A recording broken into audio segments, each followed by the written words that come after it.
Bonjour tout le monde, bienvenue dans cette nouvelle vidéo, la première vidéo de l'année 2025. Je n'arrive pas à y croire, on est en 2025, on est aussi proche de 2000 que de 2050. Je sais pas comment prendre la chose là. De toute façon on n'a pas le choix, le temps passe et on va pas pleurer en pensant au temps qui passe, on va profiter. Mais quand même, j'avais envie de commencer cette année par une vidéo face cam entre vous et moi. C'est vrai que là les dernières vidéos c'était très waouh vlog, je déménage, Noël, blablabla. Là j'ai dit on va tout reposer et on va partager ensemble et surtout je vais répondre à des questions tabous que vous vous posez et que beaucoup de gens se posent sur les créateurs de contenu, les influenceurs, les youtubeurs. Pendant que je réponds aux questions, évidemment, je me maquille et je me prépare. C'est parti, bienvenue dans ma FAQ questions tabous.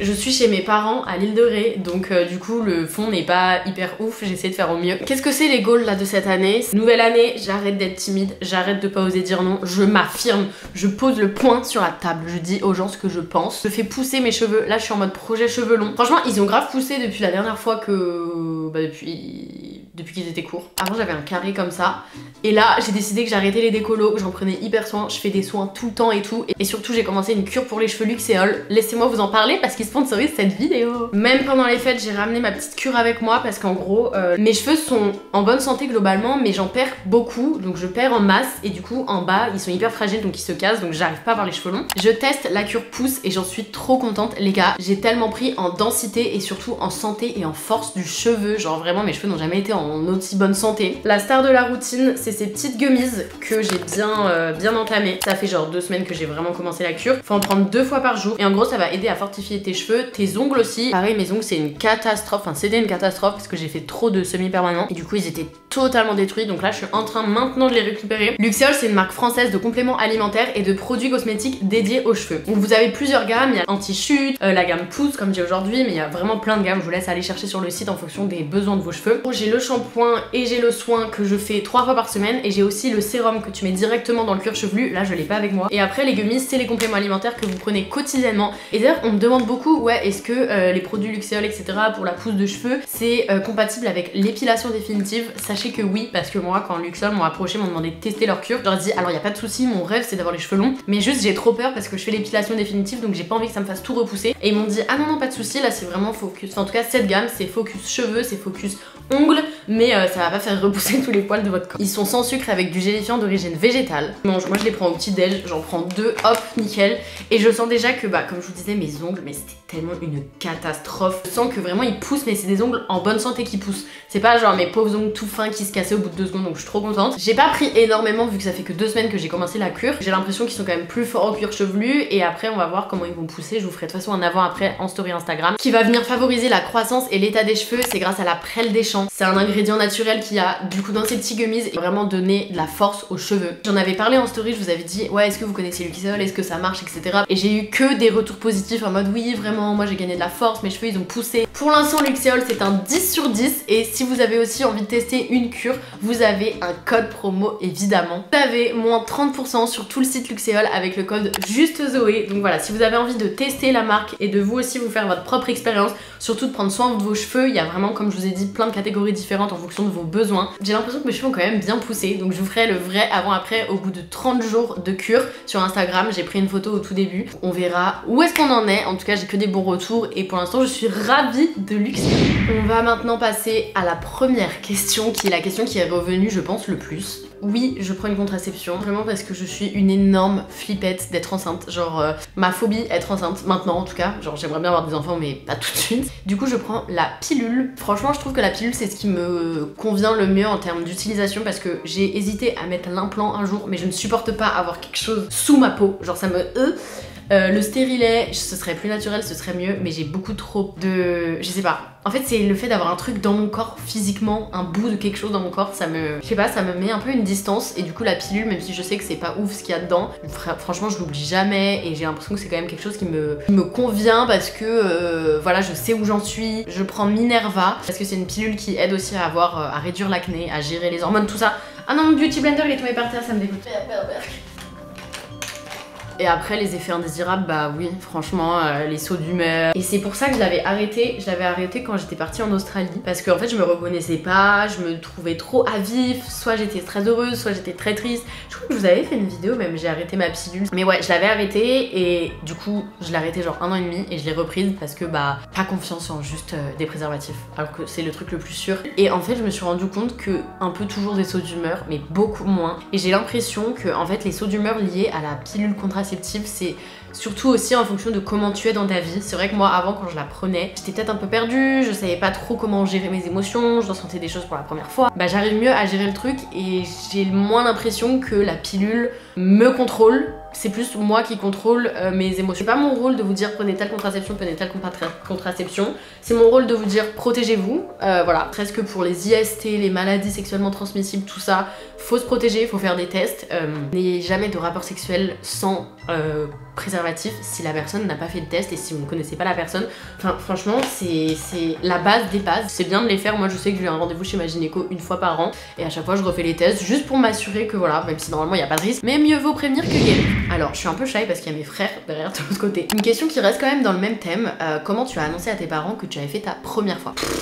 En fait, j'ai l'impression que c'est une question que vous demandez beaucoup parce que je sais pas si c'est de la curiosité ou si c'est quelque chose qui vous intéresse vraiment parce que vous avez besoin de conseils là-dessus. Dans ma famille, je suis la plus grande donc personne m'a dit ouais, faut que tu fasses comme ça et tout. Et je pense aussi que qu'il n'y a pas de bonne manière de le faire. Moi, je l'avais pas fait. Franchement, juste à un moment, j'avais pas eu le choix parce que voilà, j'avais dû prendre une pilule du lendemain. Super, ne prenez pas ça non plus, c'est vraiment de la merde. Du coup, j'ai été tellement désemparée que j'avais dû le dire à mes parents, donc ils avaient compris par A plus B que j'avais fait ma première fois. Pas un moment pas hyper joyeux. Franchement, de leur annoncer comme ça, en leur disant faut qu'on aille à la pharmacie, c'est une catastrophe. Je vous conseille pas cette manière de faire. Mais voilà, après, je pense que c'est aussi aux parents de comprendre. C'est les parents, ils s'en doutent, ils savent qu'on a nos premiers copains, ils savent que voilà, l'adolescence, il va se passer ça. Je pense que si t'es pas en confiance pour le dire, t'es pas obligé de le dire. En fait, c'est soit t'as besoin parce que t'as besoin de conseils, t'as besoin d'un soutien, t'es perdu, voilà, et du coup t'en parles à ta mère ou à ton père en fonction de qui t'es le plus à l'aise, ou à des copines ou à ta grande soeur, j'en sais rien. Mais si t'es très bien avec ça et que t'as pas envie d'aborder le sujet, pour moi il y a aucun souci à ne pas le dire à ses parents et à juste faire sa vie. Et voilà, tant que tu fais ta vie, tant que tu fais ça bien, que tu te protèges, que tu fais les choses dans l'ordre, que tu prends pas de risques et que genre tout est ok et que les deux personnes sont consentantes et qu'il y a pas de souci, et ben continue. C'est pas tabou, c'est pas choquant de dire à ses parents voilà, moi aussi je l'ai fait. Est-ce que certaines marques sont trop exigeantes lors de partenariats? Alors franchement, moi ça fait 10 ans que je suis sur les réseaux sociaux et je suis en train de me dire, je suis en train de faire mes sourcils sans... On verra bien. Je suis pas sûre qu'à la fin de la vidéo je ressemble vraiment à quelque chose, mais tout ça rentre. En vrai ça fait 10 ans que je suis sur les réseaux sociaux et je pense que ça fait 5-6 ans que je travaille vraiment avec des belles marques et que je peux avoir des bons projets. Donc de mon côté, moi on va dire que j'ai la chance de pouvoir faire le tri et de prendre uniquement les marques qui m'intéressent. C'est vrai qu'il y a une période, je dirais, franchement avant le Covid, c'était un enfer. En fait, les marques comprenaient tout juste que c'était l'influence. Donc, elles-mêmes, elles ne savaient pas trop où elles allaient. Donc, des fois, tu recevais des briefs, t'avais le truc genre, Zoé doit dire ça, plus le code promo, dans ce sens-là, il faut dire d'abord ça, il faut dire nanana et tout. Et en fait, des fois, les discours, ils étaient pas du tout naturels. Mais j'ai l'impression qu'il y a eu Covid et après le Covid, les communautés surtout se sont rendues compte que c'était pas des débiles en fait. Par exemple, Luxiol, je vous en aurais pas parlé comme ça si j'avais pas déjà testé depuis plusieurs semaines et si j'étais pas sûre que ça avait un effet positif sur moi.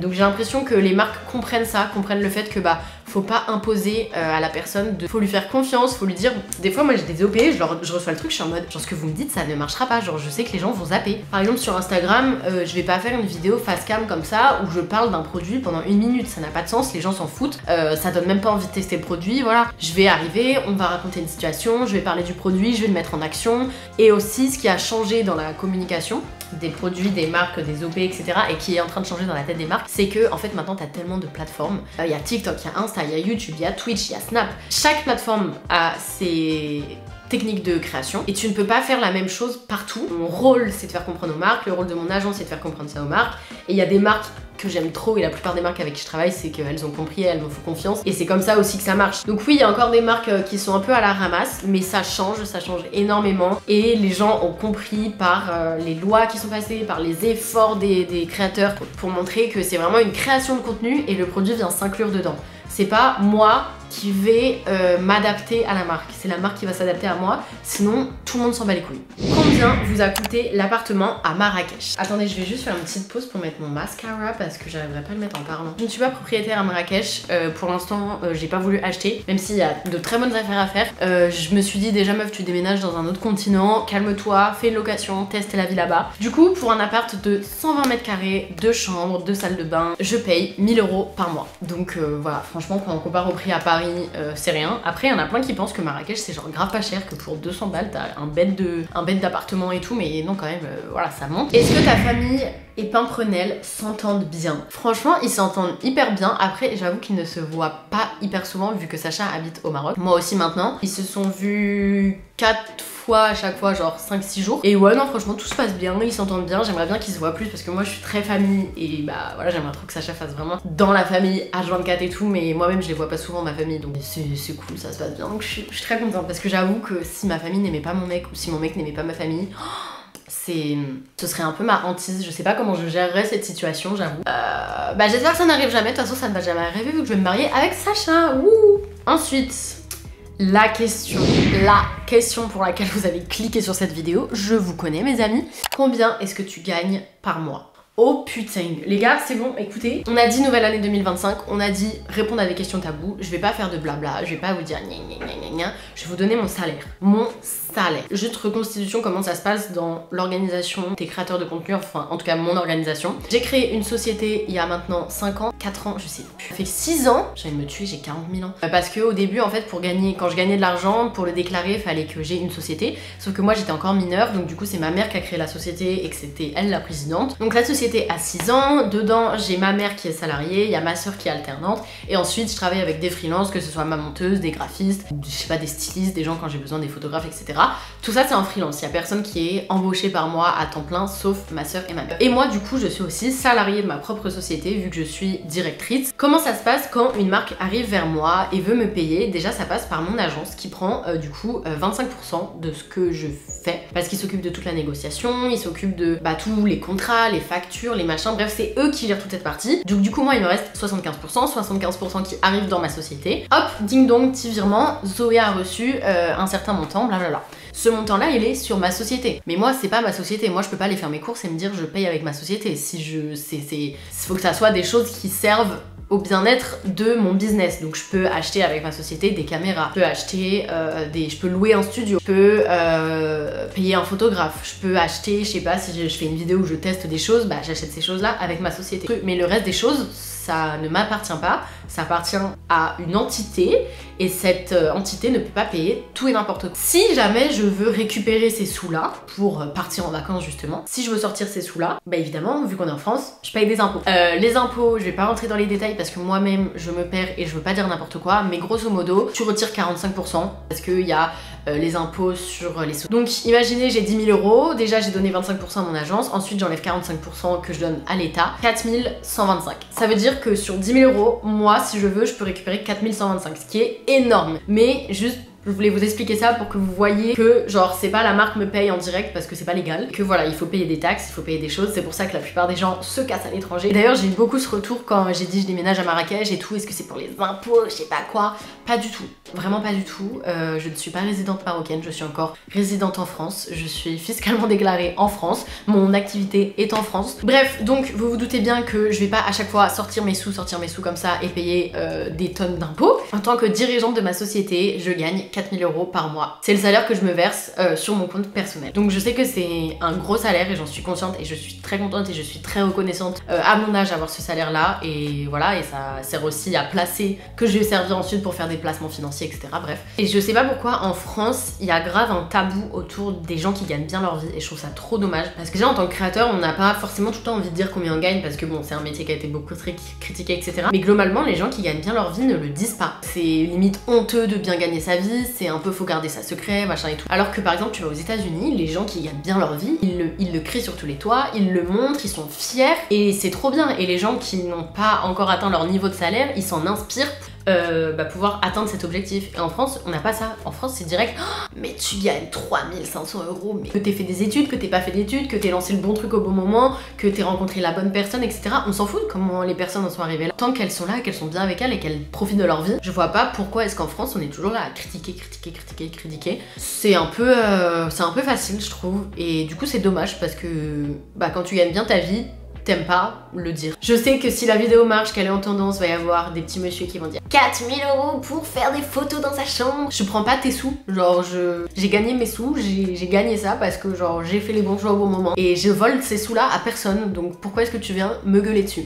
En tout cas voilà, voilà mon salaire, vous savez combien je gagne. Sur ce, passons à la question suivante. Franchement, si vous me dites que je réponds pas bien aux questions, je vous tue parce que là je vous dis tout. Pourquoi avoir choisi d'exposer ton couple? Très bonne question. Écoutez, je vais simplement vous dire que je n'ai pas eu le choix. On m'a exposé avant même qu'avec Sacha on décide de s'exposer. À savoir qu'en vrai, moi de base, je suis pas une personne qui aime montrer ça. Je suis pas quelqu'un qui va. Genre, j'aime pas parce que je veux pas que mon contenu. En fait, je veux pas que les gens me suivent uniquement pour mon couple parce que le jour où il y aura plus mon couple, les gens ne vont plus me suivre. Dans mon passé, j'ai su un petit peu garder les choses secrètes. Des fois, je montrais un petit peu, etc. Mais c'était jamais le centre de mon contenu. C'est vrai que là, c'est la première fois où je montre autant mon copain, où on fait autant de contenu ensemble. Alors, il y a deux raisons à ça. La première, c'est que lui, il adore. Enfin, pas il adore, mais en fait, ça l'amuse. Genre, il est pas en mode je vais être influenceur et tout. Il est agent immobilier, donc rien à voir. Il aime la fibre, il comprend mon monde. Moi, ça me fait plaisir de partager des choses ensemble. Et surtout, la base de mon contenu, c'est ma vie. C'est mes vlogs, c'est ce que je fais en fait en tant que jeune femme.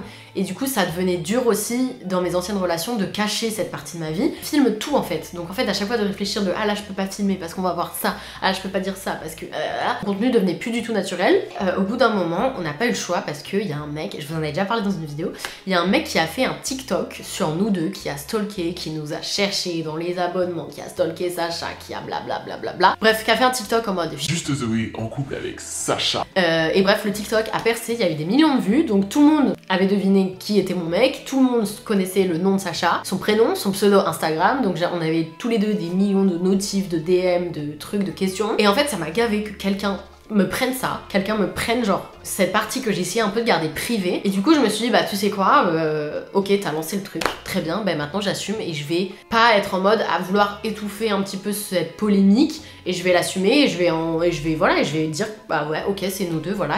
Et les personnes qui ne sont pas encore tombées sur ce TikTok ne l'apprendront pas par ce mec mais l'apprendront par moi et je le montre de la manière que je veux et je contrôle l'image de la manière que je... Voilà, parce que des fois quand tu essaies un peu trop de mettre le truc secret, il y en a ils vont trop fouiner et au final ils vont sortir des infos qui sont fausses, des trucs complètement what the fuck. Du coup tu te retrouves piégé à ton propre piège. Donc là je me suis dit vas-y écoute, Sacha il était ok pour qu'on l'annonce, ok pour montrer sa tête. Et voilà, de toute façon dès que je fais un contenu avec lui, je me fais tout valider avant, il regarde tout avant, s'il veut couper un truc parce qu'il aime pas sa tête, parce qu'il aime pas ce qu'il dit, il a forcément la liberté parce que c'est logique. Et puis tous les deux on sait que c'est fait de manière saine et je sais qu'il veut pas percer sur mon dos. Ce qui nous amène à la prochaine question qui est comment est-ce que t'as su que ton mec n'était pas là par intérêt? Je sais pas comment vous expliquer, en fait j'ai pas vraiment eu d'histoire où j'ai eu quelque chose qui a été horrible parce que j'ai découvert que la personne était là par intérêt. En fait j'ai l'impression que j'ai un radar dans ma tête de je capte les gens.